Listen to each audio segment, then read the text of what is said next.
刚穿越成3岁半的小屁孩，就被迫绑定龙国气运参加规则怪谈。当龙国民众以为这次要完蛋时，没想到你却在规则怪谈世界嘎嘎乱杀，只因你获得了3S 级天赋。你只是个孩子。效果1，你只是个孩子，你有什么错？无视规则和诡异污染。效果2，规则怪谈之中每生存1个小时，力量永久+1。效果3，只要在副本内违反1半以上规则，通关后可抽取1次幸运大转盘，获得特殊能力或道具。效果4，额外赠送 S 级技能神之眼。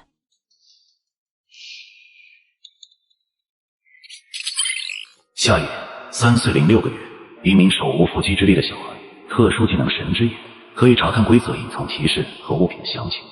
我知道我身高不足1米，有必要一直重复吗？在夏野吐槽的时候，龙国观众们在看清了夏野的情况之后，纷纷哀嚎不止。什么鬼？老天不会在玩我们吧？为什么选择一个孩子参加怪谈？鬼儿子规则怪谈，要往我龙国治所，没必要这么侮辱人吧？龙国的领导人围坐在一个办公室内，所有人的表情都相当凝重。领导，您看，我们要不直接准备应对下一次诡异降临吧？夏野只是个普通的孩子，基本上是不可能通关的。为首的领导人听到手下的汇报，满脸无奈。好吧，下去准备吧，也难为这个夏野了，小小年纪就要承受他不该承受的痛。与此同时，龙国的直播间内更是涌来了无数看好戏和嘲讽的别国观众。我看到了什么？龙国的参选者居然是个小屁孩，准备给同胞收尸吧？小栗子，我日你仙人板板！在直播间激情互喷的时候，夏野通过分析天赋和技能之后，对通关规则怪谈多了几分信心。这次规则怪谈一共24个小时，只要能顺利存活下来，力量就能达到可怕的26点，哪怕速度拖后腿了，问题应该也不大。夏野打量了一番四周，发现自己身处一个类似博物馆的地方，身旁还有一个小书包，书包里有一个能够看时间的手表、一些零食、一张地图和一张邀请函。欢迎来到怪谈博物馆，请务必遵守以下规则。规则1，本馆开放时间24小时，参观区域为主馆、藏品馆、休息室和纪念品馆，其他区域谢绝参观。规则2，本馆禁止携带宠物，如果您看到猫狗之类的宠物，请假装没有看到。规则3，保安皆身穿黑色警服，胸前别着工牌，如果您看到其他可疑人物，一定要向保安举报。规则4，藏品周围均没有设置防盗措施，但不建议您触碰。规则5，偷盗本馆藏品会被本馆所有保安通缉。规则6，本馆聘请的保洁阿姨脾气暴躁，千万不要打扰她工作，或者在她面前做出不文明行为。规则7，本馆内除了您，还有其他游客，不要与其他游客进行交流。规则8，主馆、藏品馆内禁止饮食，如果要饮食，必须去休息室和纪念品馆。规则9，每次进入纪念品馆内，都必须购买至少1样纪念。规则10，纪念品馆内的售货人员很可靠，如果碰到难以解决的问题，可以向他求助。夏野看过规则后，使用 S 级技能神之眼。随后，刚才那封信上出现了隐藏提示。规则1，其他区域馆长室获取完美通关线索。规则2，本馆禁止携带宠物，但馆长养了一只黑猫。规则8，藏品馆和纪念品馆内不可饮食，如果要饮食，必须去休息室或者主管。没想到除了明面上提到区域，竟然还有馆长室。更没想到的是，馆长室居然还能获取完美通关的线索。那么规则2中提到馆长养了一只黑猫，也就是说找到黑猫就可以找到馆长室了。没想到规则8居然也是个假消息。夏野看完规则，又查看了手表和地图，随后开始规划之后的行动路线。看着看着，夏野的肚子忽然发出了叫声，好饿，差点忘了，我现在才3岁半，容易饿也是正常。夏野想到自己有一个天赋，要破坏1半以上的规则才能达成，便毫不犹豫一屁股坐地，从背包里取出一包辣条吃了起来。天哪，他在做什么？规则上不是写着主管不能吃东西吗？完了，这个规则怪谈才开始多久啊？我们龙国就要凉了吗？在龙国人民激烈讨论的时候，夏野已经吃完了所有零食，却没有出现众人想象中的诡异污染。自己的天赋需要时间猥琐发育，我还是找个地方先苟起来吧。该说不说，这个小朋友还是聪明的，知道找个安全的地方先躲着。切，如果光躲着就有用，我们龙国之前的参选者也不至于死的那么惨。好了，都别吵了。刚刚泡菜国的参选者不小心触碰到藏品，被规则污染死亡了。夏野的表现已经很好了。无论直播间中如何争吵，夏野还是安全度过了前8个小时。当手表的指针指向8点，夏野的力量也变成了10点。夏野站起身，活动了一下筋骨，准备先去藏品馆看看。既然规则不让碰藏品，那为了达成转大转盘的条件，也必须去摸一摸，说不定还能偷一件藏品。夏野刚走到藏品馆，他就看到里面有一个高大的人类。姓名：麒麟诡异，种族诡异。麒麟，出现在藏品馆，莫非藏品可以幻化成气灵诡异？诡异真正的恐怖之处在于，他们可以污染参选者，但是夏野不会被诡异污染，所以自然不担心这点。虽说速度上自己弱于对方，但是力量摆在那儿，只要能卸下对方的心防，找到攻击的机会，应该不难取胜。夏野想着，又扫了一眼周围的藏品，神之眼不仅能看到生物的详情，还能看到藏品的详情。夏野扫了一圈，一柄刀具吸引了他的目光。物品名称：雷巨剑，力量3，速度3。这把剑很不错，就它了。于是夏野猫着步子朝那柄猎巨剑挪过去。刚穿越成3岁半的小屁孩，就被迫绑定龙国气运参加规则怪谈。当龙国民众以为这次要完蛋时，没想到你却在规则怪谈世界嘎嘎乱杀，只因你获得了3S 级天赋。你只是个孩子。效果1，你只是个孩子，你有什么错？无视规则和诡异污染。效果2，规则怪谈之中每生存1个小时，力量永久+1。效果3，只要在副本内违反1半以上规则，通关后可抽取1次幸运大转盘，获得特殊能力或道具。效果4，额外赠送 S 级技能神之眼。虽然穿着黑色的警服，但是他的胸前没有别工牌，显然他不是规则中提到的保安，而是所谓的可疑人员。保安哥哥，你是在这里巡逻吗？小屁孩，我才不是这里的保安，这个博物馆的工作人员可都不是什么好人。如果你相信我的话，我可以让你死得痛快些。死得痛快些，还不是死吗？不过对方似乎话里有话，这个博物馆的工作人员都不是什么好人，说明眼前的欺凌诡异和博物馆的属于对立关系。夏野分析着欺凌诡异的话，一边往猎巨剑方向移动。夏野没忘记自己主要目的是拿到猎巨剑。大哥哥为什么这么说呢？夏野一边移动，一边用语言迷惑着欺凌诡异。你知道这个博物馆里的藏品都是怎么来的吗？全都是馆长那个天杀的抢来的。夏野听着欺凌诡异的话，顺手就把猎巨剑拿到手。一瞬间，污染席卷夏野全身，欺凌诡异也终于发现了不对劲。你这小屁孩居然敢偷藏品，太可惜了！本来还想跟你多聊一会儿，没想到你这么快就要扑街了。因为天赋效果的关系，黑色鬼气并没有对夏野造成什么伤害。可惜这一剑刺歪了，不然能一下就能杀死这个诡异。欺凌诡异看着身上的大窟窿，愣了2秒后才反应过来。可恶，那小鬼头竟敢伤我，给我死！等等，我只是个孩子，你和一个孩子生什么气？该死，可恶的熊孩子，我要撕死你！啥情况啊？为什么夏野没有被污染？他是怎么打败诡异的？这个小屁孩怎么这么强？还叫他小屁孩嘞？应该叫野国。消灭欺凌诡异之后，夏野表面风平浪静，内心其实已经波涛汹涌。吓死我了！不过似乎打败诡异也没有那么难吗？藏品馆并不大，这里已经没有其他 NPC 了。夏野打算去别的区域看看，顺便打探一下馆长室或者黑猫的位置。虽然苟到最后就能通关副本拿到国运奖励，但是能完美通关获取15%国运奖励，谁还苟着啊？主馆的面积比藏品馆大2倍。夏野绕了2坤时，终于看到了一个人影。姓名：保安大卫，种族：诡异。小家伙，你身上有藏品的味道。这诡异是属狗的吗？可这么老远都能闻出来。小家伙，让我检查一下你的背包。保安大卫的眼神很冷，仿佛下一秒就要化身为恶灵。完了完了，这个保安看起来比刚刚的诡异还强，野哥还真不一定打得过。淡定，经过之前的事，我对野哥有信心。面对保安大卫，夏野丝毫不虚。好的，保安哥哥。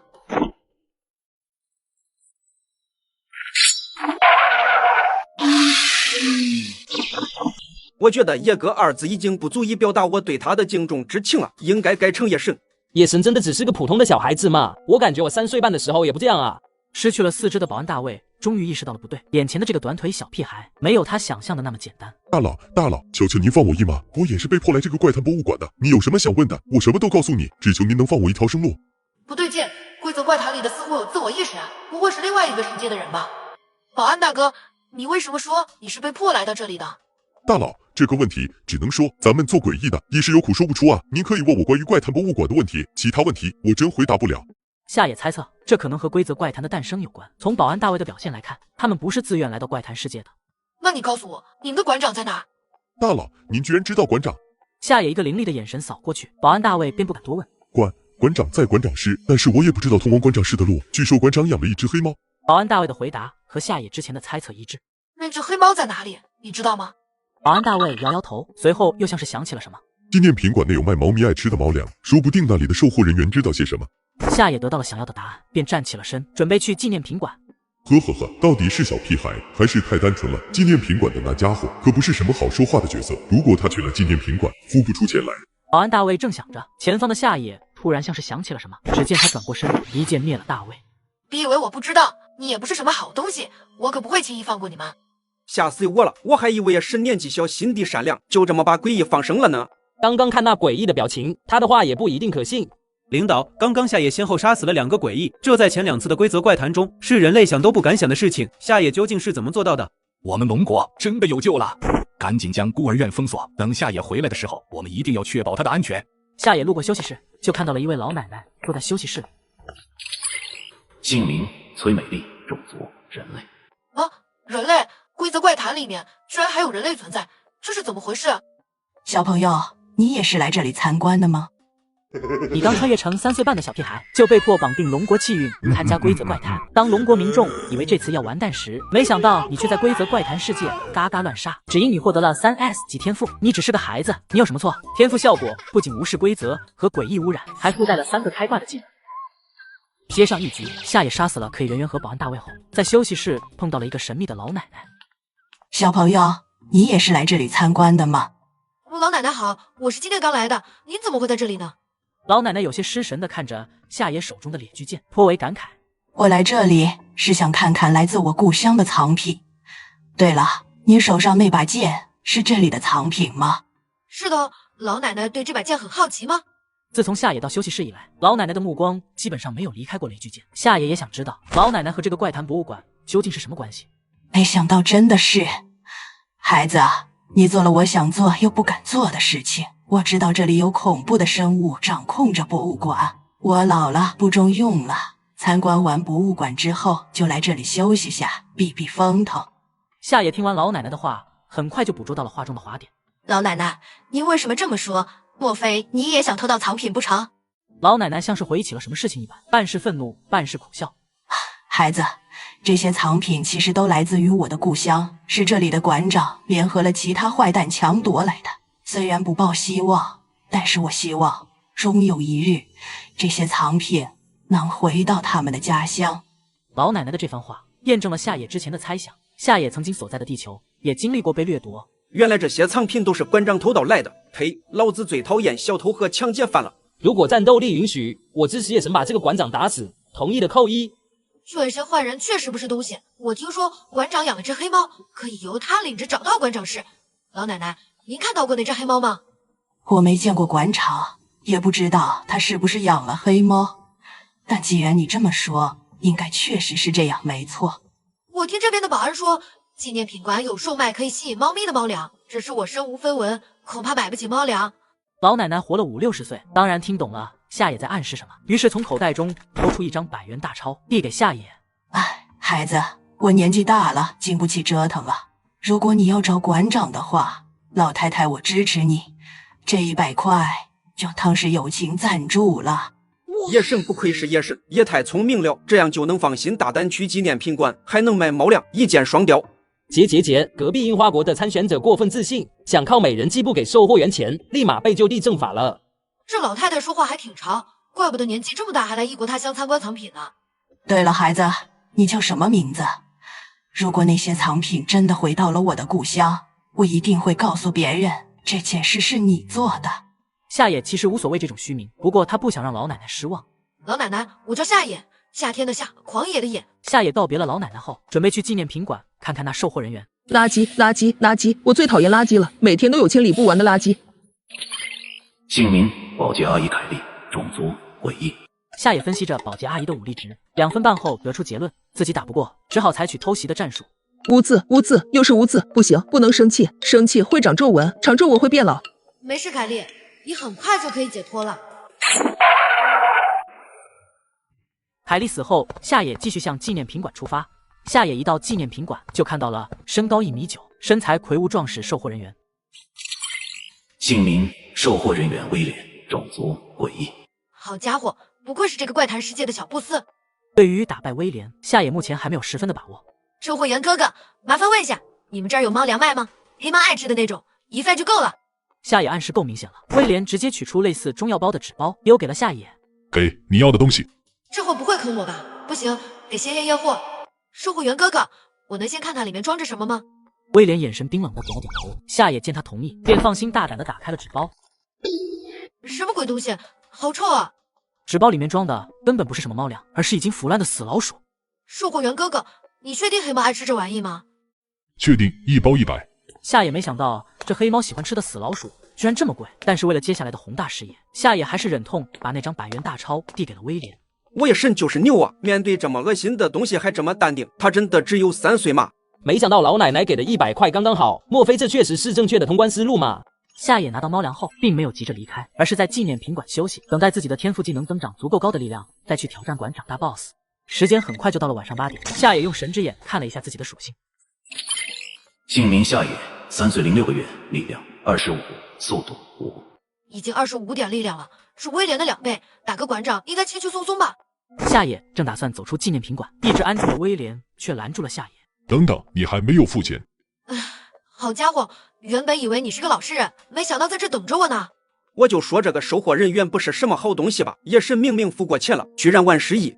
我刚刚去看了漂亮国的直播，只要在纪念品馆超过1个小时，他都要额外收费。漂亮国的汤姆已经壮烈牺牲了。妈耶，高的我都紧张起来了。耶森能答应吗？售货员大哥，我在买猫粮的时候已经付过钱了。你在这里待了很久，这是额外的价钱。罢了，本以为你老实，还想饶你一命。既然这样，我们就用男人的方式来解决这个问题吧。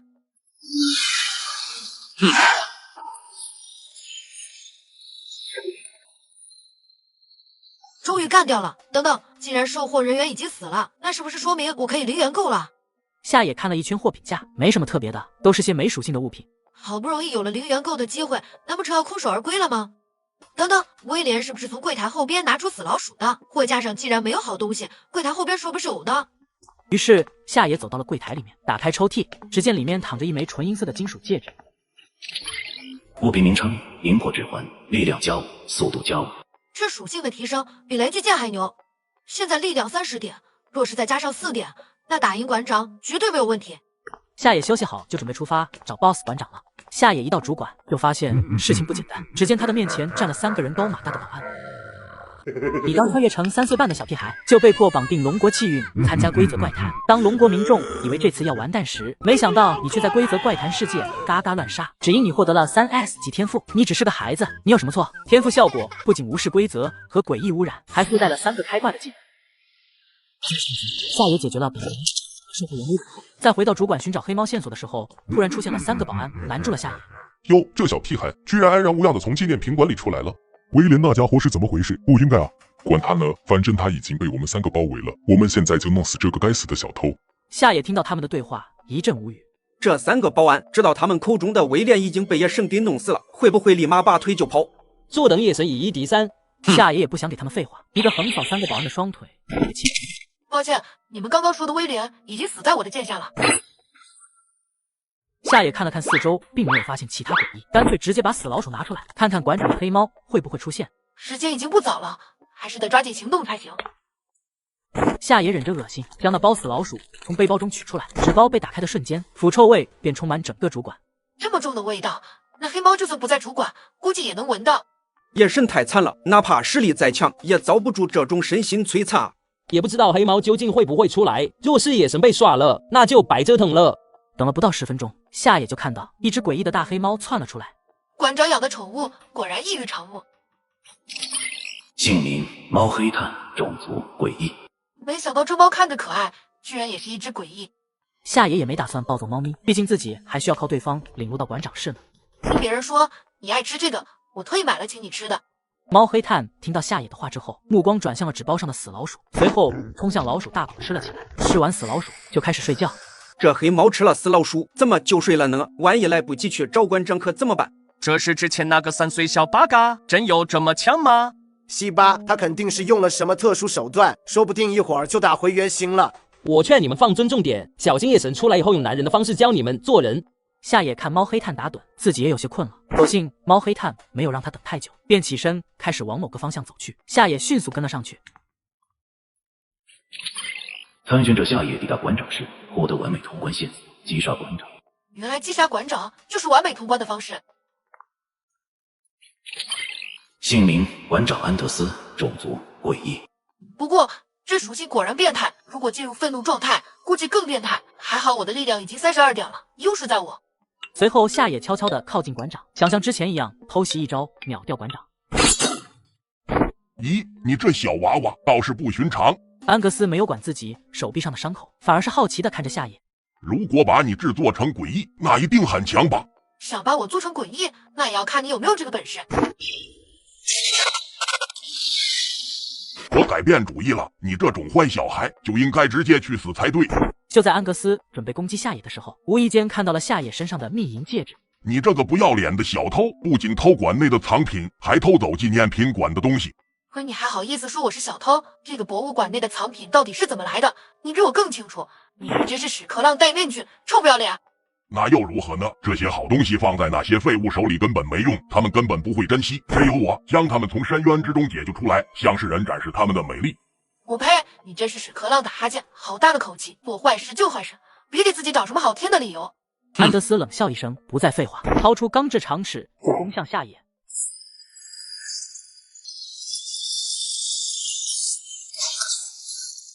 这不可能！你才几岁，怎么可能比我强？难道你不是人类？夏野懒得跟安德斯继续废话，已经是晚上11点半了，再过半小时，自己就要离开这个怪谈世界了。恭喜龙国参选者夏野成功击败真正的偷盗者，完美通关怪谈世界。怪谈博物馆内的藏品将回到他们的家乡。龙国国运增加15%，其他国家的参选者均被淘汰。国家将在20分钟之后面临怪谈降临，请做好准备。叶慎就是龙国的英雄，他拯救了整个龙国。我的父母都死于怪谈降临，如果他们在天上看到，肯定会为龙国感到高兴吧。参选者夏野完美通关怪谈博物馆，奖励积分1000分以及3点随机属性点。参选者夏野成功通关规则怪谈，并且违反怪谈内1半以上的规则，奖励幸运大转盘。检测到参选者夏野有3点随机属性点可以抽取，抽取中，恭喜参选者获得3点力量属性。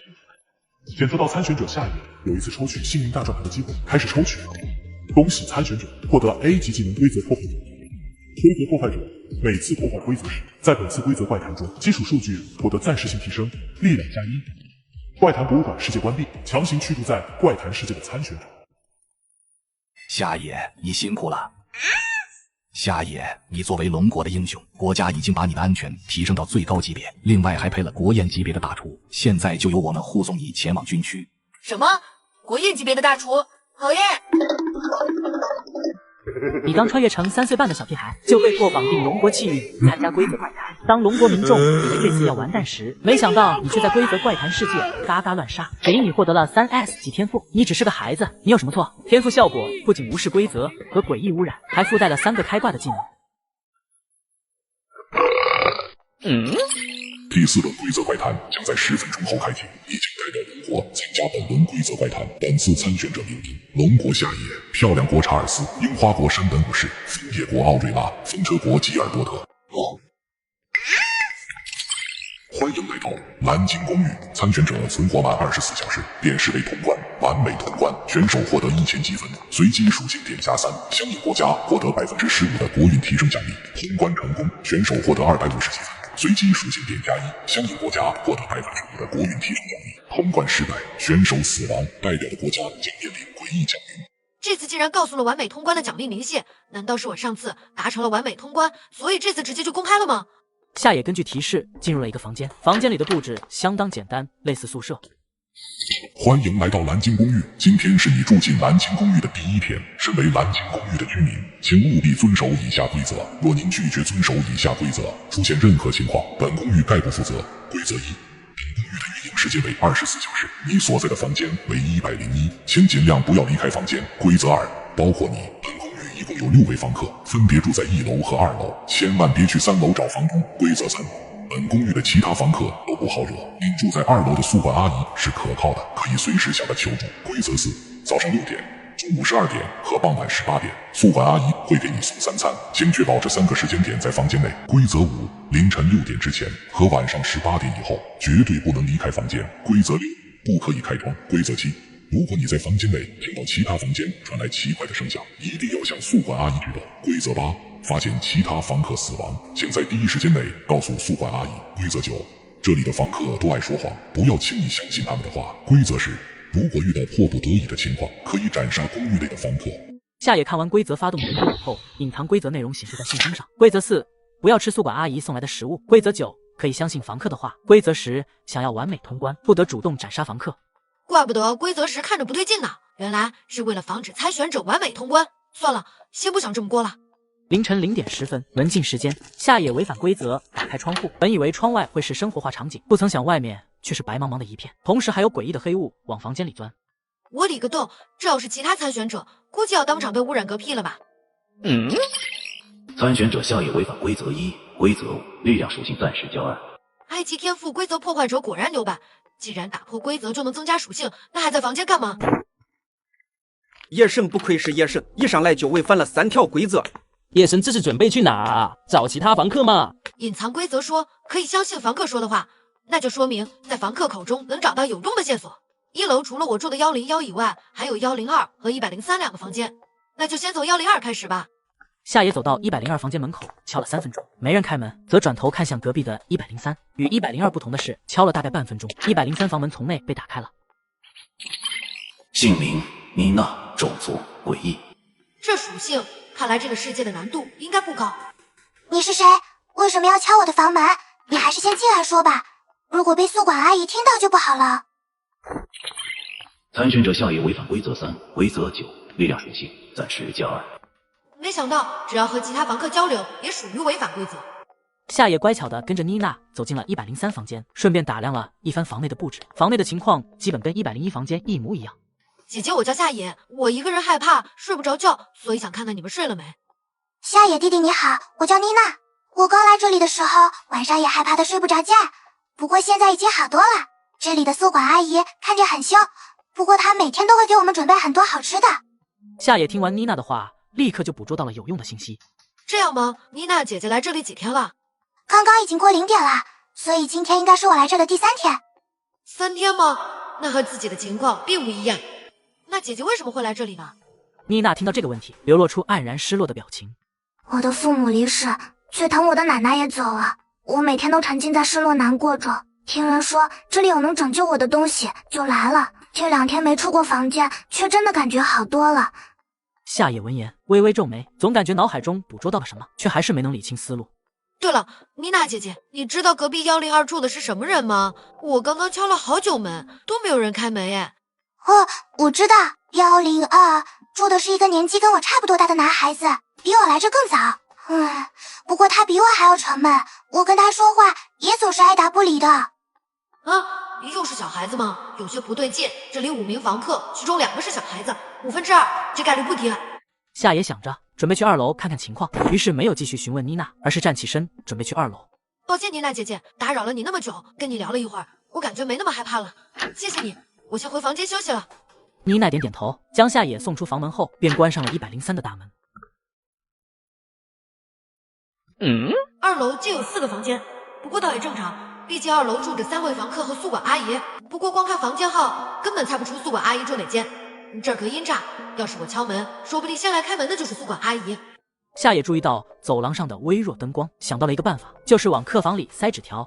塞纸条应该没问题，如果房客醒着，很容易就注意到走廊上灯光的变化，发现外面有人。保守起见，只是他202和203两个房间就可以了。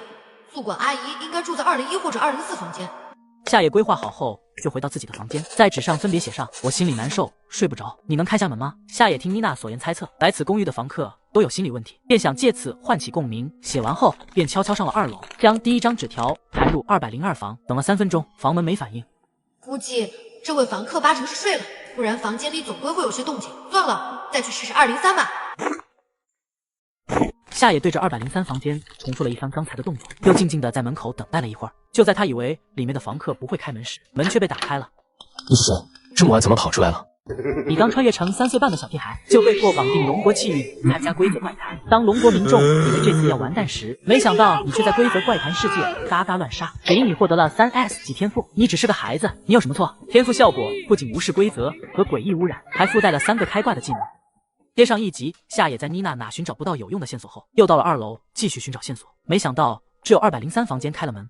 你是谁？这么晚怎么跑出来了？姓名：马特维，种族：诡异。马特维看见夏野只是个3岁半的小孩，就卸下了防备心。我叫夏野，住在101房间，因为我第1天来这里晚上有点害怕，睡不着。我叫马特维，说实话，我也是第1天来这里，跟你一样有点睡不着。哦，大哥哥也是第一天来这里吗？你是为什么来这里呢？我从小就是个孤儿，后来被养父母收留，那是我人生中最快乐的时光。可惜后来养父母生了弟弟，他们就不要我了。我听说这里会收留小孩子，就来了。这倒是和妮娜有些区别。妮娜和马特维都经历过一些不好的事情，但是马特维不会像妮娜一样对这里有一定的归属感。说实话，没必要让咱们一人住一间房，几个人凑一块，既不孤单，还省房间。听说这房客都不出门，多没劲啊！对了，夏野，你住101，大半夜跑2楼来，不害怕呀？我打小就不爱闷屋里，虽说有点怕，可102、103的哥哥姐姐都不理我，没办法，只能上2楼了。还好，马特维哥哥，你没睡。笑死，叶神说的跟真的一样。为啥我觉得这个世界的诡异并不可怕呢？都是些小孩子。据说泡菜国的参选者出门不小心被巡逻的宿管阿姨撞到了，死得很惨啊。马特维生性单纯，没多想就信了夏野的话，两人又闲聊了一阵。夏野便向马特维告别，就回了101房间。已经凌晨4点了，还有2个小时，宿管阿姨就要来送饭了。可隐藏规则说不让吃宿管阿姨送来的东西，这可怎么办？不可能24小时不吃饭吧？姓名：宿管阿姨安娜，种族：诡异，属性值并不高，不过想要完美通关，还是先不要动手吧。宿管阿姨，我想问一下，如果有事情想找你，是去哪个房间呢？我住在204，平时没什么事，就不要找我了。好的，宿管阿姨，那我能去找其他哥哥姐姐聊天吗？安娜听到夏野的话，突然激动起来。小屁孩，我劝你先管好你自己吧。你们这些孩子，个个都是谎话精，就算你去找他们聊天，也聊不出个什么花来。安娜这话只是在重述规则上面的内容。既然这样，我就让你们知道什么叫100斤的体重就是9斤反骨。夏野打开安娜送来的一次性饭盒，随后发动神之眼，下一刻就看到了这些食物的详细信息。安娜煮的白米饭口感稍硬，但是能吃。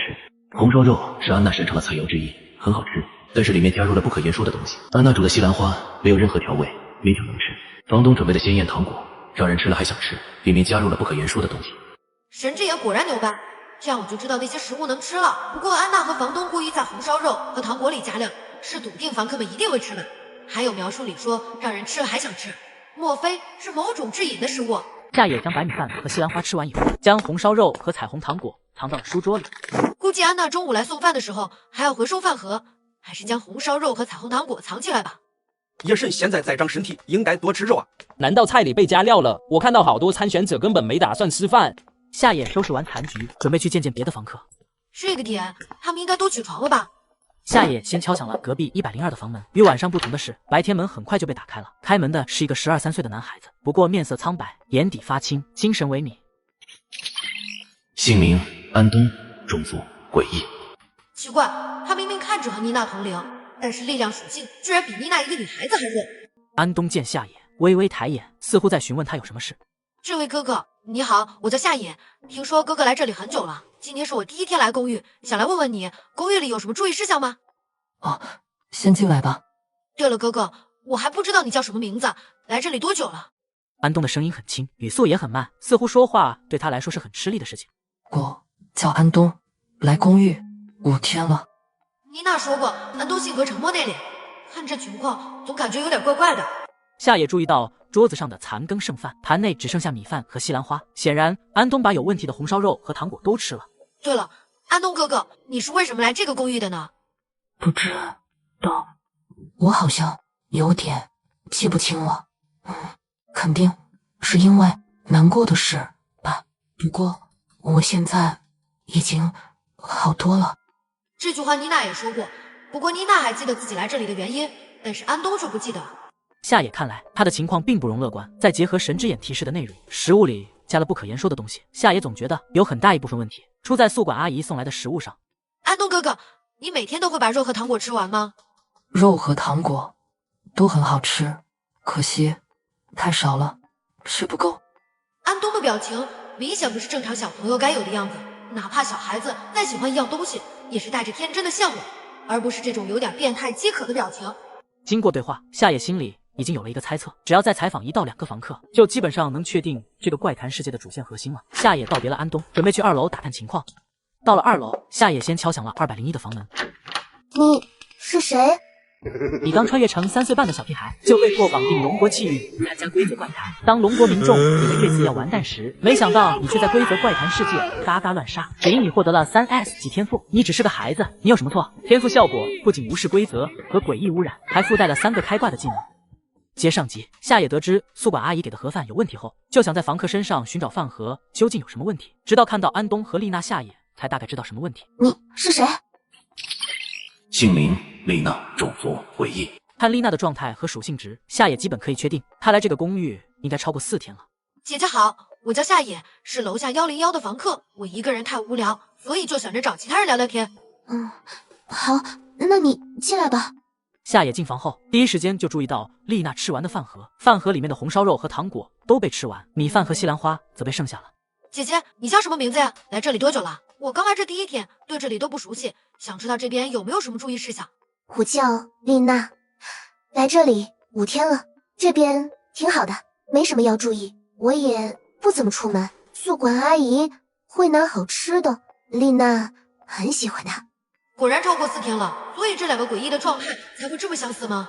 这个丽娜和刚刚的安东给我的感觉好诡异啊，总感觉这个怪谈世界没那么简单。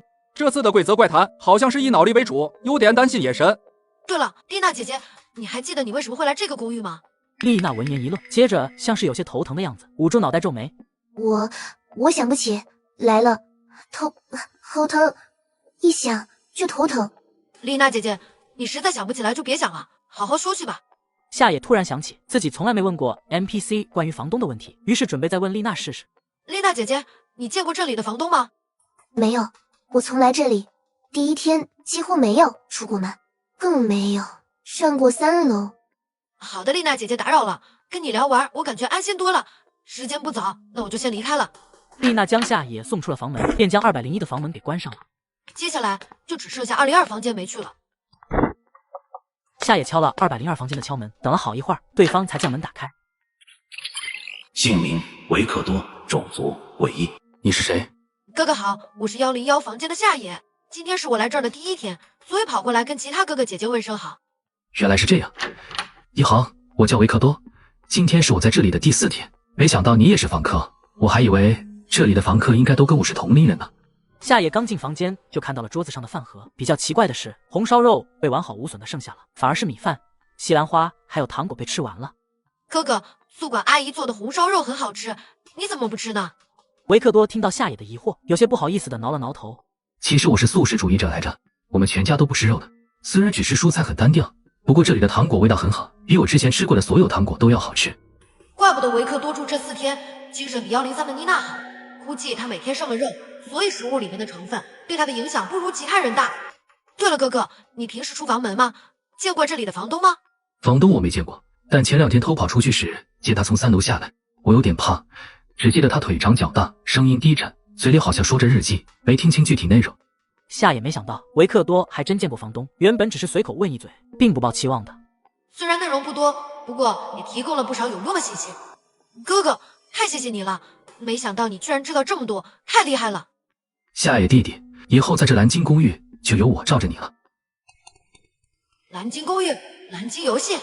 蓝鲸游戏即借社交媒体对青少年进行心理诱导与操控，该游戏控制参与者的手段，起初是罚站、绝食等服从性测试，而后逐步升级为自残乃至自杀行为。不知道这个世界中一次蓝鲸游戏的周期是多长？安东和丽娜，说不定今天就是他们自杀的日子。谢谢哥哥，我突然想起来还有些急事，下次再来找你聊天好吗？维克多虽然不解夏野为什么突然这么着急，不过还是将夏野送出了房门。我刚从201房间出来不久，丽娜应该不会那么快就出事吧？夏野敲了好一会儿房门，门还是没有打开，看来只能暴力解决了。夏野进了房间内，却没看到丽娜的身影。只见窗户是虚掩着的，走到窗户旁边，朝下方看去。你刚穿越成3岁半的小屁孩，就被迫绑定龙国气运，参加规则怪谈。当龙国民众以为这次要完蛋时，没想到你却在规则怪谈世界嘎嘎乱杀，只因你获得了3S 级天赋。你只是个孩子，你有什么错？天赋效果不仅无视规则和诡异污染，还附带了3个开挂的技能。没想到丽娜居然这么快就自杀了，那楼下的安东会不会也？参选者夏野违反规则，力量加1。夏野跑到楼下敲响102房门，过了很久都没有任何回应，便砸门而入。紧接着，夏野就看到了让人触目惊心的一幕。只见安东直直地倒在床上，双目瞪大，绿色的墨汁从伤口中流出，手中还攥着带墨汁的铅笔。妈呀，明明刚刚还好好的，怎么安东也自杀了？这个公寓好诡异啊，就连里面的诡异都会自杀。夏野皱着眉头看了一圈安东的房间，没发现任何其他异常，便出了102的房门。是时候探探宿管阿姨的口风了，不知道宿管阿姨知道房客死亡的消息会怎么处理。小屁孩，我希望你是有事才来找我。夏野故意装出一副焦急害怕的样子，随后告诉宿管阿姨刚才的事情。不好了，201房间和102房间的房客都死了。宿管安娜听完夏野的话，并没有太大的动作，还露出习以为常的表情。行了，我知道了，一会我会去打扫的。不过你小子怎么一天到晚在外面跑来跑去的？102房间的情况你知道也正常，但是201房间可在2楼，你住在1楼，怎么可能知道？我本来在房间里的，但是隔壁102突然传来一阵巨响，然后我出门一看，就发现102的房门碎了，里面的房客也死了。然后我就赶紧想上楼把情况告诉你，结果我上楼的时候发现201房间的大门也碎了，我觉得奇怪就进去看了一下，就发现里面的房客跳楼了。什么？你说102和201的房门碎了？安娜来到201房间门前，发现大门真的碎了，接着看到窗户开着，窗外的情况果然如同夏野说的一般。你做得很好，接下来我会询问一下其他房间的房客，你没什么事的话就先回房吧，午饭时间也要到了。夏野不打算现在就撕破脸皮，于是便听了安娜的话，乖乖回房间去了。回到101房间，夏野先打开自己的属性面板。距离中午12点还有不到半个小时，到时候自己的力量属性又可以提升了。如果有机会，还是将其他规则全部违反一遍吧。小家伙，中午的饭盒给我回收下。夏野点点头，乖巧的将早就准备好的空饭盒递给安娜。安娜见夏野将肉菜和糖果都吃完了，很满意。想不到你个子不高，倒挺能吃。宿管阿姨，102和201两个房间现在怎么样了？修好了吗？房门都已经修理完毕了，不过这是真邪门，如果你还发现其他奇怪的事情，一定要及时上报。安娜觉得邪门，只是因为房门莫名其妙碎了。安东和丽娜死亡的事像是习以为常一般。夏野看着安娜的表现后，基本可以确定这个蓝鲸公寓和蓝鲸游戏本质核心是一样的。对了，宿管阿姨，咱们公寓发生了这么大的事情，房东有说要怎么解决吗？安娜闻言，原本态度良好，却沉了脸色。我可没空跟你闲聊，我还要去别的房间送饭。安娜肯定知道些什么，只是她不愿意聊和房东有关的事情。夏野吃完饭，打算再找妮娜了解一下情况。夏野敲响了103的房门，妮娜很快就开门了。当看到来的是夏野，松了一口气，赶紧将夏野拉进房门。妮娜姐姐，你怎么了？发生什么了吗？夏野弟弟，你知道吗？隔壁的房客死了。刚刚宿管阿姨来问我的时候，我才知道。就是啊，我也觉得奇怪。妮娜姐姐，不只是隔壁的房客死了，楼上201的房客也自杀了呢。什么？你说楼上的房客死了，还是自杀？这怎么会嘛？待在公寓里不快乐吗？我们每天都有好吃的糖果和饭菜，这里吃得饱，穿得暖。夏野弟弟，我想不通。看来妮娜还不知道隔壁102的安东也是自杀的，估计宿管阿姨根本不会告诉她吧。但是妮娜姐姐，隔壁102的房客小哥哥也是自杀死掉的，我也不清楚是怎么回事。不过今天都是他们来这里的第5天，你有认识来这里更久的房客吗？虽然妮娜是诡异，不过他们的情况明显和一般害人的诡异不同。夏野还是想提醒一下，他们都是自杀，这不会吧？他们一定遭遇了什么打击严重才自杀的。更早的房客我就不知道了。据说蓝鲸公寓已经开放很久了，可能不止我们这一栋建筑吧。既然妮娜这得不到有用的信息，我还是直接从房东身上下手吧。只要蓝鲸公寓不复存在，未来就不会有更多的受害者了。夏野和妮娜又随意唠了一会儿，便离开了103房间。也是明明知道这些事物有问题，为什么不提醒妮娜小姐姐？就是啊，没想到野神年纪不大，心肠却挺硬的，见死不救。建议把这血圣母连夜打包送到怪谈世界去。夏野从103房间出来以后，便走楼梯上了2楼。当走到通往3楼的楼梯时候，夏野停了下来。与其在1楼、2楼浪费时间，不如直接上3楼看看。夏野召唤出了猎巨剑，直接往楼梯上走去。哇塞，野神低调了那么久，终于要上楼看看了吗？不知道3楼的房东跟上个世界的馆长比，长得会不会更恐怖？参选者夏野违反规则2，力量加1。夏野来到了3楼，发现3楼居然没有门，上楼就是一个卧室一样的房间。透过窗户外的白光，夏野看到书桌上有本散发着黑气的笔记。你刚穿越成3岁半的小屁孩，就被迫绑定龙国气运参加规则怪谈。当龙国民众以为这次要完蛋时，没想到你却在规则怪谈世界嘎嘎乱杀，只因你获得了3S 级天赋。你只是个孩子，你有什么错？天赋效果不仅无视规则和诡异污染，还附带了3个开挂的技能。接上集，夏野告别妮娜后上了3楼，本以为房东会在房间，没想到房东不在。就在夏野准备离开时，一本日记吸引了他的目光。2233年10月3日，加了料的7彩糖果效果绝佳，预计收网时间能够提前3天。2233年10月5日，这一批猎物终于全部收网了，它们献祭的样子真美。2233年10月7日，我突然发现了一个更好的观察猎物的方式，不用待在阴暗的3楼了。2233年10月8日，近距离观察猎物的方式果然更不错。日记写到10月8日就没了，笔记中猎物应该指的是房客，收网和献祭应该是房客自杀。不对，今天是10月9日，现在房东不在，那房东去哪儿了？夏野环顾了一圈四周，发现了3双鞋。这2双鞋子的尺码极大，应该是房东的鞋子。不过这双小鞋子是谁的？房东是个身材体型高大的人，怎么会有这么小的鞋子？夏野结合对方日记本中的描述，心中隐隐有了一个猜测。房东日记本上写的是什么意思？他房间里为什么会有这么小的鞋子？可怕，怎么感觉越来越看不懂了？我基本上看懂了。首先，这个房东招的猎物都是有一点心理问题青少年，这个阶段的孩子容易被控制和引导，而那些肉类和糖果了含有致幻成分，可以控制他们的精神。等到剂量达标，这些心智不成熟的孩子可能因为这些幻觉就会选择自杀。原来是这样，我终于完全看懂了。我就说每一件事都觉得怪怪的，原来串联起来是这样。夏野又看了一圈，没有再发现任何有用的东西，于是便下了楼。当路过203房间，突然停住了脚步，随后敲响了203的房门。这马特维有点不对劲，马特维应该是活泼开朗的性格，这马特维明显不是。姓名：房东鲍里斯，种族：诡异。原来这家伙不是马特维，居然是房东。那真正的马特维呢？已经被鲍里斯给处理掉了吗？近距离观察猎物的方式就是伪装成猎物吗？鲍里斯看待夏野的眼神充满了打量，目光沉沉。既然对方已经不是马特维，那就没必要暴露自己认识马特维的事了。哥哥好，我是新来的房客，来跟你打个招呼。你是101房间的夏野。鲍里斯，你声音暴露了，即便能伪装，你好歹声音也伪装一下呀。小老弟，给你机会你不中用啊。是啊，哥哥，你叫什么呀？我们能进房间说吗？夏野现在整体属性值已经超过了60点，完全不怕鲍里斯。我叫马特维，你进来吧。夏野进入房间，不动声色地打量了一圈房内，和昨晚倒是没什么区别。桌子上没有饭盒，所以宿管阿姨应该是知道鲍里斯现在的身份的。夏野弟弟，你觉得这里的饭菜好吃吗？好吃啊，尤其是彩色的糖果，还有红烧肉，特别好吃。宿管阿姨的手艺真不错。是吗？那你一定要好好在这里生活哦。听了这话，夏野立刻意识到怪谈世界里面的诡异，并不知道参选者是来自于别的星球的外来者。好的，马特维哥哥，我们一起好好在这里生活。夏野从203房间出来以后，并没回自己的房间，而是走向了宿管阿姨的住处。再过3个小时，宿管阿姨将送来最后一次食物，是时候违反规则4增加力量了。夜神这是要去干嘛？已经18点了，该吃晚饭了。你傻啊，这个怪谈世界再过不久就要关闭了，野神肯定是要去大杀四方了。规则4说要在房间内等宿管阿姨安娜，那自己站在房间外也算违反规则吧。不一会儿，安娜就推着餐车过来了。你小子怎么还在房门外？是想死吗？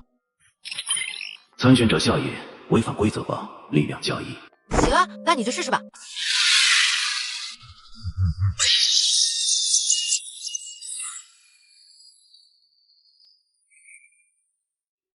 你刚穿越成3岁半的小屁孩，就被迫绑定龙国气运参加规则怪谈。当龙国民众以为这次要完蛋时，没想到你却在规则怪谈世界嘎嘎乱杀，只因你获得了3S 级天赋。你只是个孩子，你有什么错？天赋效果不仅无视规则和诡异污染，还附带了3个开挂的技能。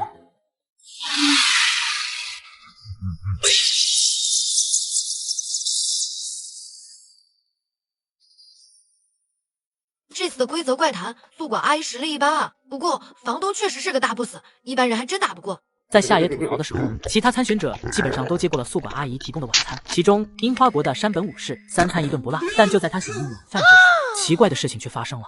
山本武士这个八嘎，空有无力没有脑子，我早就说了这些东西不能吃。现在说什么都晚了，我们大樱花帝国又要被怪谈入侵了。为什么龙国的夏野这么小年纪就知道哪些东西能吃，哪些东西不能吃？我抗议，强烈怀疑龙国的夏野作弊。夏野弟弟，你对宿管阿姨做了什么？因为宿管阿姨想要杀了我，所以我就杀回去了。你真的杀了他？完了，你一定会被房东报复的。听说这个公寓的房东很不好惹，夏野弟弟，你怎么能做这种傻事啊？夏野见妮娜没有进入愤怒状态攻击自己，而是担心自己的安危，也松了一口气。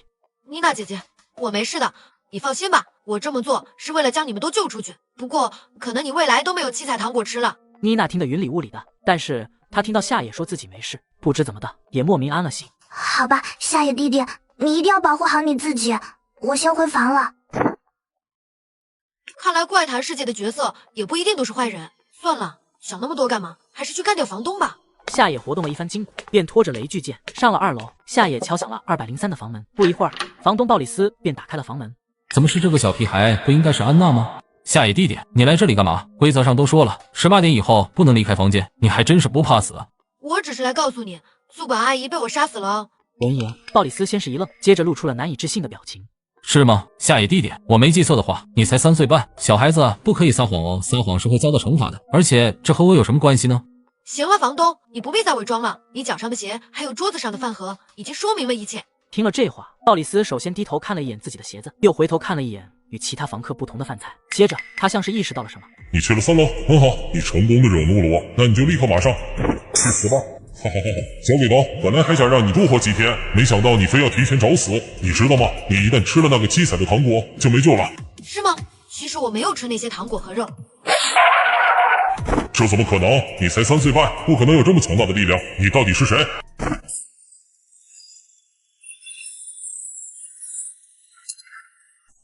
这不可能！你是个人类幼崽，为什么有这么大的力量？你到底是不是人？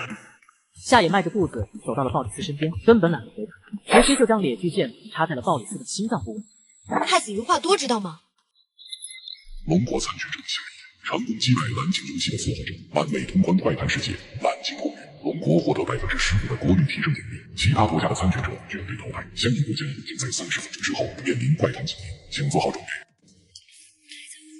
夏野弟弟，是你救了我们吗？是的，妮娜，你现在自由了。夏野弟弟，谢谢你，我会把你做的好事告诉我认识的所有人。这是送给你的礼物，希望你不要嫌弃它。妮娜姐姐，谢谢你。原来诡异直接消散，并不等于死亡。诡异离开怪谈世界以后，是不是也有专属于他们生活的世界呢？明明是个3岁半的小朋友，却被迫绑定龙国气运参加规则怪谈。这里不仅有可怕恐怖，还有炫酷的外星人。龙国民众都以为这次要完蛋时，没想到你却在规则怪谈世界。只因你获得了3S 级天赋，你只是个孩子。规则只有一个，我就是规则。第5轮规则怪谈将在10分钟后开启，你将代表龙国参加本轮规则怪谈。龙国参选者夏野由于情况特殊，将被指派到特殊副本，其余参选者所进入的规则怪谈不变。龙国夏野绝望大逃杀，漂亮国查尔斯骇客世界，樱花国小奈查查子骇客世界。我去，规则怪谈什么意思啊？针对我们野神？凭什么就我们野神搞特殊？规则怪谈是不是玩不起？哈哈哈哈！夏野小八嘎这次估计是踢到铁板了，看他还怎么狂妄！欢迎来到绝望大逃杀，参选者活满24小时便视为通关，相应国家获得国运提升奖励，通关失败选手死亡，代表的国家将面临诡异奖励。夏野观察了一下周围的环境，自己身处在一条小巷子里，身上除了一张纸条，啥也没有。欢迎来到绝望大逃杀，今天是进入诡异世界观光的第1天，身为诡异世界的游客，请务必遵守以下规则。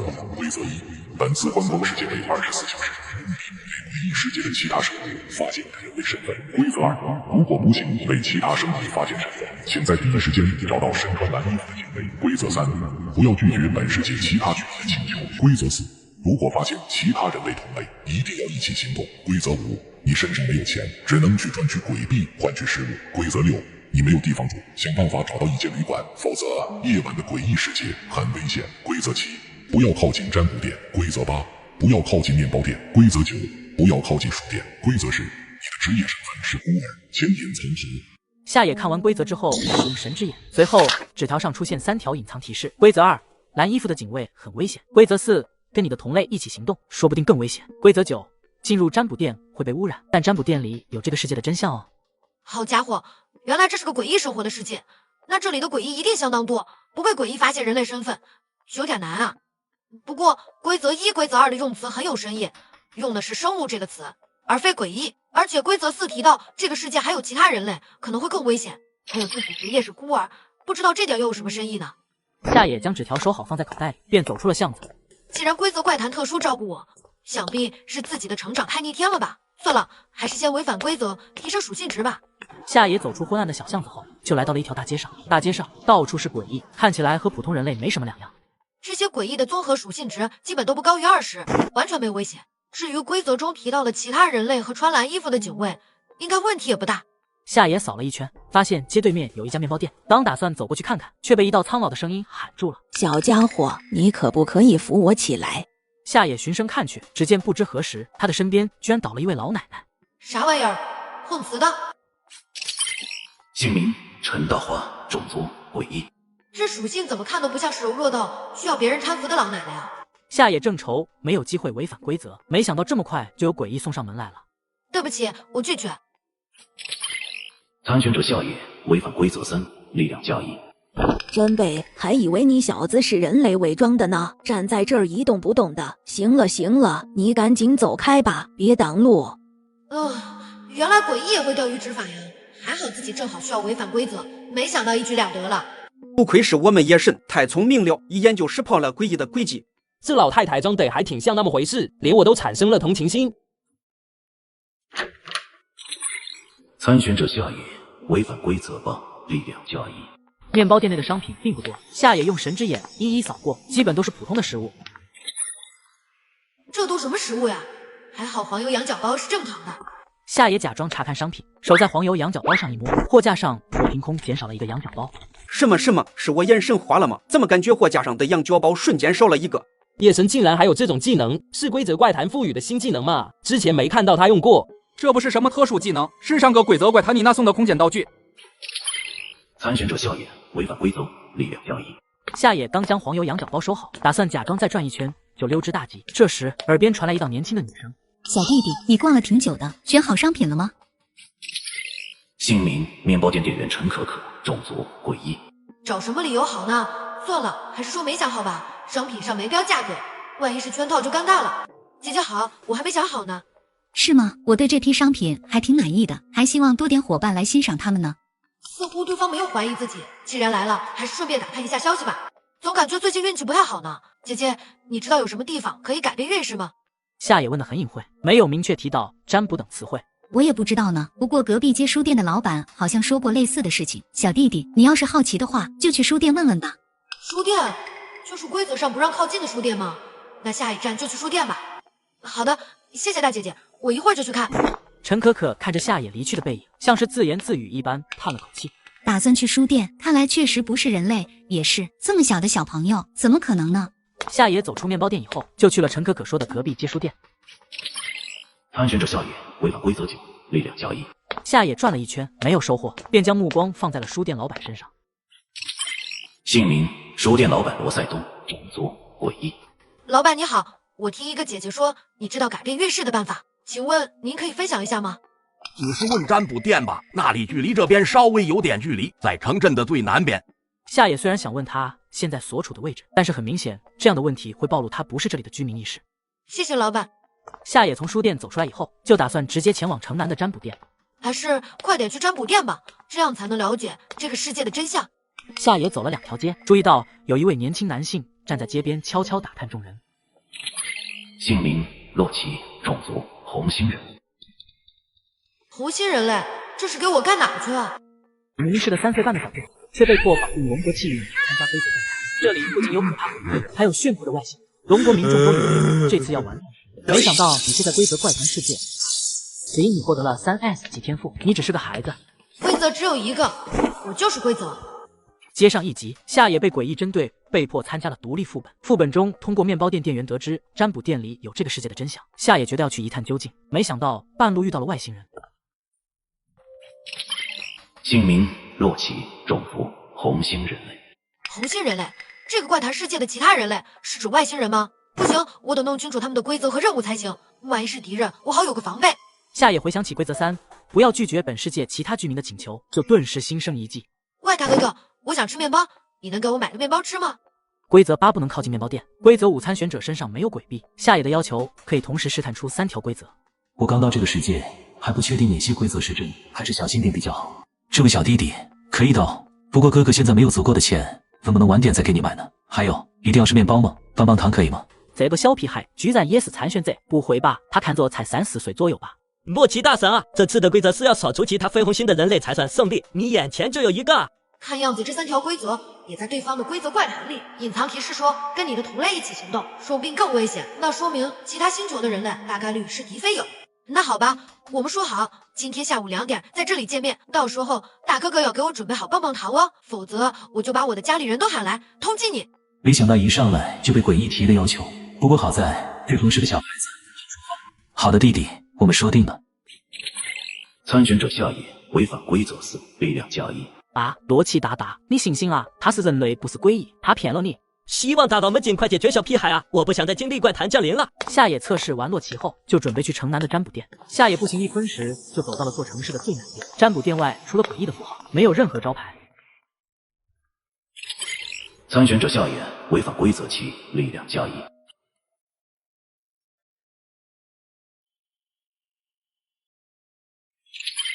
姓名：占卜店老板彗星，种族：诡异。蓝星的参选者，你终于来了。你是这个世界的指引者吗？所以知道我会来。参选者夏野违反规则1、2，力量加2。占卜师可是有预知能力的，你想知道这个世界的真相对吧？请跟我来。夏野跟着彗星来到一张巨大的地图面前，地图上分别显示一个蓝点和3个红点。这个蓝点是我吗？你很聪明，没错，这个蓝点是你，另外3个红点则代表了3个来自红星的人类，你们是敌对关系。如果想要完美通关，就必须将这3个红点全部消灭。我建议你趁早行动，虽然你很强，但这3个人合力对付你一个人，你未必能取胜。夏野很认同彗星的说法，不过还是有件事没想通。为什么怪谈世界要把不同星球的人类聚集在一起，互相厮杀呢？你们蓝星是第一次经历星球之间的怪谈吧？没想到第一次就你一个人来了，真了不起。而至于怪谈世界这么做的原因，我还没有全线知道，需要你自己去发掘。彗星的这番话不仅对夏野产生了巨大的冲击，对龙国直播间的观众们更是如此。什么？原来规则怪谈不只降临在了蓝星一个星球，还有红星和其他星球。如果龙国不是有野神，可以无视规则，说不定根本发现不了这个真相。夏野从占卜店出来之后，却没有着急去找洛奇，而是去找地图上距离自己最近的红星人。虽然不清楚对方实力如何，但是在落单的情况下，必须尽快解决这个红星人。夏野根据记忆，在一条无人的小巷子内看到了那名红星人。姓名：诺兰，种族：红星人。夏野一出现，诺兰就发现了，只是没想到夏野会是参选者。小朋友，这里很危险哦，赶紧去找你的爸爸妈妈吧。妈耶，这是那个蓝星的小屁孩夏野，诺兰女神，赶紧用你的技能消灭他。这小屁还不是和洛奇大大约好了下午见面吗？怎么又跑那么远？难道是专门来找诺兰女神的？是吗？姐姐，其实我的真实身份是孤儿哦。参选者夏野违反规则时，力量加1。你有真实身份？莫非你是参选者？怎么，很奇怪吗？你们红军人不都是老手了吗？还这么大惊小怪的。没想到规则怪谈还有年纪这么小的参选者。莫非你是天山童姥？你才是天山童姥，你全家都是天山童姥。原来在参选者中还有类似魔法师的职业吗？明明是个3岁半的小屁孩，却被迫绑定龙国气运参加规则怪谈。这里不仅有可怕恐惧，还有炫酷的外星人。龙国民众都以为这次要完蛋时，没想到你却在规则怪谈世界只因你获得了3S 级天赋，你只是个孩子。规则只有一个，我就是规则。原来在参选者中还有类似魔法师的职业吗？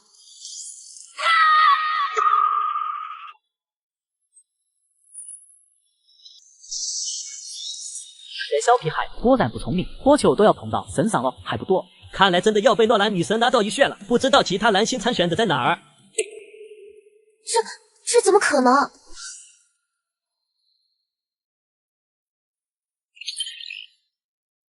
诺兰看着探测信息，整个人都愣住了。看来力量值所代表的防御属性不只包括物理防御，还包括魔法防御。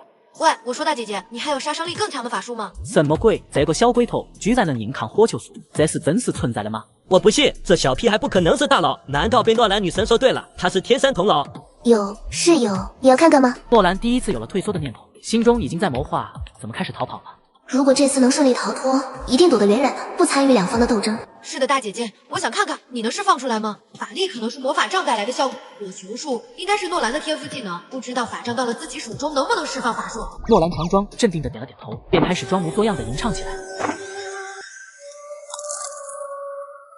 这周动物结束，已经是我逃跑的最后的底牌了。什么？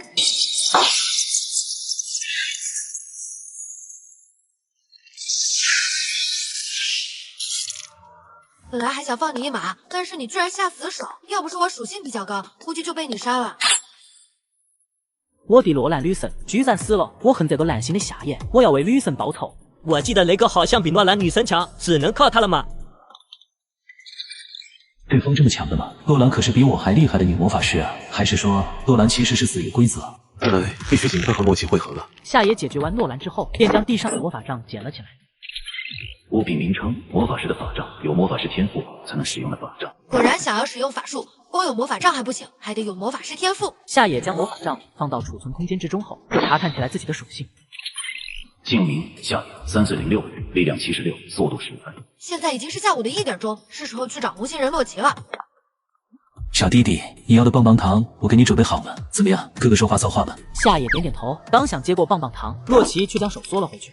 是识破我的身份了吗？小弟弟，如果你想要这顿棒棒糖，那先回答哥哥几个问题好不好？洛奇得知了诺兰的死讯以后，很快就和雷格会合了。雷格听说洛奇和夏野的约定后，便提议跟 NPC 打探一下消息。洛奇快跑，你一个人是绝对打不过他的，赶紧把雷格也喊来。这个夏野到底有多强？真是人类幼崽吗？我不信，难道这是蓝星人的特点？年纪越小越强？行啊，大哥哥，你问吧。你今天有没有见到什么可疑人物呢？例如从来没有见过的哥哥姐姐叔叔阿姨。当然见过了，大哥哥你不就是吗？我是说除了我以外，你收了我的棒棒糖，可不能出卖哥哥。有，我看到一个长得很漂亮，拿着魔法杖的大姐姐。你当时看到她的时候，只有她一个吗？还是说有其他可疑人物跟她一起？什么可疑人物？洛奇大大啊！你面前的就是最可疑的人物。洛奇大大坚持住，雷格大大马上就到。夏野不知道洛奇的队友雷格已经在赶来的路上，不过也不打算继续再和洛奇打哑谜了。有的，这位大哥哥就在你面前啊！洛奇还没反应过来，听得一脸懵逼。就在这时，身后突然传来了一道浑厚的男声：“洛奇，别上当啊，这个小孩有问题。”啊，雷格，你在说什么呀？迷失的3岁半的小弟却被迫绑定龙国气运参加规则赛谈。这里不仅有可怕恐怖，还有炫酷的外形。龙国民众都以为这次要完蛋时，没想到你却在规则怪谈世界。只因你获得了3S 级天赋，你只是个孩子。规则只有一个，我就是规则。姓名：雷德，种族：红心人。洛奇，这小鬼头绝对有问题。我刚刚问了一些附近的居民，说这个城市根本没有年纪这么小单独行动的孩子。太好了，不愧是我雷格男神。我就不信雷格和洛奇2个人一起还打不过一个小屁孩了。雷格的话一出，洛奇才意识到自己真的上当了。没想到自己一世英名，居然被一个小孩子耍得团团转。你这个小屁孩，居然敢耍我，你死定了！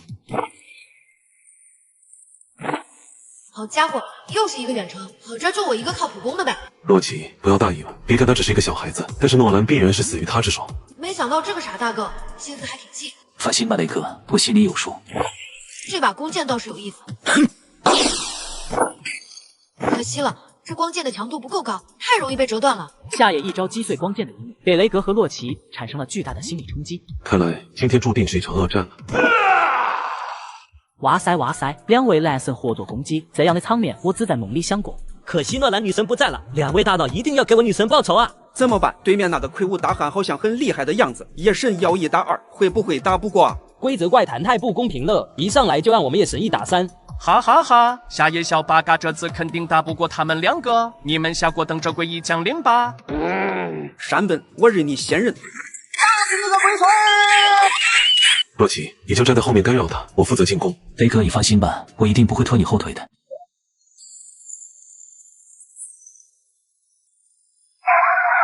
没想到看起来瘦弱的孩子，居然有这么强大的力量，莫非是这柄剑中有着神秘强大的力量？天啦，那个小屁孩怎么这么变态？雷格这么强悍，怎么一招都扛不住？蓝星人到底是怎样一个种族啊？太变态了吧！那个弓箭手太碍事了，要不还是先解决他吧。夏野估算了一下和洛奇的距离，发现如果将猎巨剑扔出去，刚刚好能打到对方。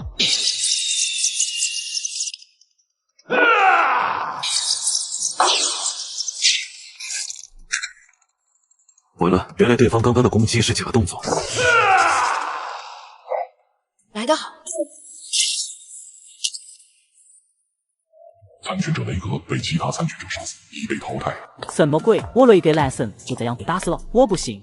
洛奇大大，快站起来啊！我不想被诡异降临啊！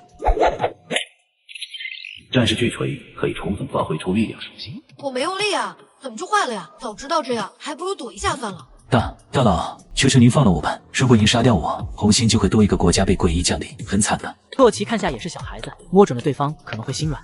我一个人的命不值钱，但是红星上的人都是无辜的，我求求您放过他们吧。叶神别信他的鬼话，斩草不除根，春风吹又生。这个男的一看就不像好人，叶神可别被他骗了。夏野毕竟不是真的3岁小孩，自然不相信洛奇的鬼话。大哥哥，你和之前那个大姐姐一样爱说谎，如果不是因为打不过我，恐怕你们早就要把我解决掉了吧。参选者洛奇被其他参选者杀死，已被淘汰。副本绝本被淘杀，3名红星参选者均被淘汰。相应国家将在30分钟之后面临快团清理，请做好准备。对不起，洛奇，我也要守护我的国家和我的亲人。当诡异降临的那一天起，你又不再是个人，而是身后的国家和人民。真希望诡异世界早点结束，洛奇，我会带着你那份去寻找这个世界的真相。参选者建议随前违反怪谈的1半以上规则，奖励心灵者正3次。检测到参选者下一页，自抽取心灵大转盘的机会开始抽取。新参选者获得 SSS 级特殊道具复活妖精，复活妖精 SSS 级特殊道具，参选者死亡时自动使用，立即复活。什么？居然有复活道具？